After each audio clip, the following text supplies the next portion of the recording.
वालेकुम दोस्तों, जो आप जानते हैं कि आज है मुराद शरीफ। तो मुराद शरीफ को आप सल्लल्लाहु अलैहि वसल्लम अर्श मौला पे गए थे। तो आज सबसे पहले आपने इशा की नमाज़ पढ़नी है और उसके बाद सारी रात नवाफिल अता करने हैं नवाफिल अदा करने हैं। तो मैं आपको थोड़ा सा मुख्तसर सा वाक़या सुनाता हूँ। तो जैसा कि आप जानते हैं, नहीं जानते तो अभी सुन लें। आप सल्लल्लाहु अलैहि वसल्लम अपनी बहन के घर उम्मे हानी के घर सो रहे थे। तो हज़रत जिब्राइल, हज़रत मीकाइल, तो हज़रत इसराफील, ये तीनों फ़रिश्ते आए और इनके साथ तीनों के साथ 70 हज़ार फ़रिश्ते थे।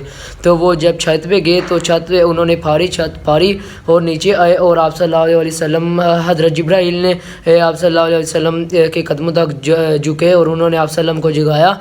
और उसके बाद आप सल्लल्लाहु अलैहि वसल्लम बुराक पे सवार हो गए। उसके बाद आप सल्लम पहले बैतुल मुक़द्दस पे गए, उसके बाद फिर मस्जिद अक्सा पे गए, उधर जाकर 2 नफल अदा किए और उसके बाद मस्जिद अक्सा पे गए। तो वहाँ तमाम नबी मौजूद थे। तो वहाँ हज़रत जिब्राइल ने आप सल्लम का हाथ पकड़ा और उन्हें कहा कि आप यहाँ जमात कराएं। तो आप सल्लम तो हज़रत जिब्राइल ने कहा कि ये पूरे सब नबियों का यही फ़ैसला है कि आप ही जमात करें।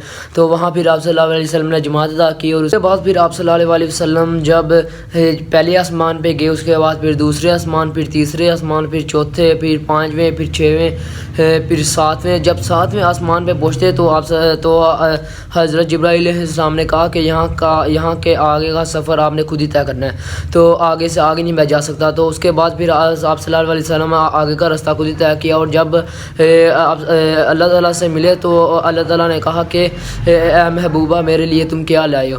तो आप सल्लल्लाहु अलैहि वसल्लम ने कहा कि मैं वो लाया जो आपके पास नहीं है। तो अल्लाह ताला जानते भी थे कि आप सल्लम क्या लेके आए हैं और वो क्या कह रहे हैं। तो फिर भी अब अल्लाह ताला ने सवाल किया कि ए महबूब, तुम मेरे लिए क्या लाए हो?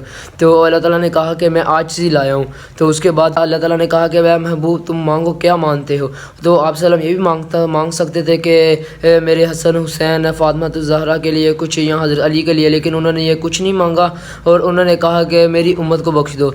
तो अल्लाह ताला ने फरमाया कि ए महबूब, तेरी मैं आधी उम्मत को माफ़ कर देता हूँ। लेकिन आप सल्लम ने कहा कि मुझे ये मंजूर नहीं है, तो तू मुझे बख्शने की तौफीक अता फरमा। तो कि क़यामत के दिन जब क़यामत होगी तो मैं सिफारिश करी जाऊँगा और तुम मेरी सारी उम्मत को बख्श जाओगे। तो उसके बाद फिर अल्लाह ताला ने कहा कि अल्लाह ताला ने नमाज़ों का तोहफ़ा दिया। और आप सल्लल्लाहु अलैहि वसल्लम जब तोहफ़ा लेके नीचे आए तो हज़रत मूसा अलैहिस्सलाम मिले।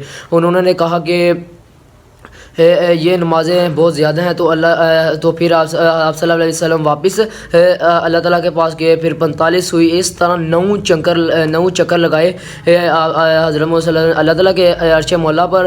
हज़रत मूसा अलैहिस्सलाम के दिल में अल्लाह ताला ने डाली कि महबूब ने मुझे नहीं मतलब जब मैंने कुछ देना है तो महबूब ने इनकार नहीं करना, कि मैंने उसको कुछ देना है तो उसने ये नहीं कहना कि काम करो। इसलिए हज़रत मूसा अलैहिस्सलाम के दिल में ये बात डाली कि उसको आप सल्लल्लाहु अलैहि वसल्लम का 9 चक्कर लगाए। इसलिए आप सल्लल्लाहु अलैहि वसल्लम ने 9 चक्कर लगाए अर्श मौला पे आए। आते फिर कहा कि इस तरह 50 नमाज़ों की 50 नमाज़ें थी और 5 नमाज़ें रह गई। तो सल्लल्लाहु अलैहि वसल्लम वहाँ से वापस आ रहे थे तो उन्होंने जन्नत और दोनों की सैर की और आके अपने सहाबा कराम अलैहिस्सलाम से फरमाया कि मैंने जन्नत और दोज़ख की सैर की है।